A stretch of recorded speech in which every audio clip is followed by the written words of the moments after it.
Right, మరొక breaking news చూస్తున్నాం. CM Revanth Reddy ఢిల్లీలో రెండో రోజు పర్యటిస్తున్నారు. ఏసీసీ నేతలతో ప్రత్యేకంగా భేటీ కానున్నారు. పెండింగ్లో ఉన్న పార్లమెంటు స్థానాల అభ్యర్థుల ఖరారుపై పార్టీ అధిష్టానంతో చర్చించనున్నారు.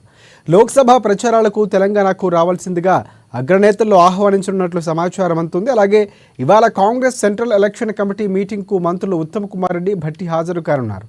సమావేశం తర్వాత ఖమ్మం, కరీంనగర్, హైదరాబాద్ 3 పార్లమెంటు సెగ్మెంట్లకు సంబంధించి అభ్యర్థులు ప్రకటించే ఛాన్స్ ఉన్నట్లు తెలుస్తోంది. దీంతో ఆశావాహుల్లో ఉత్కంఠ నెలకొంది.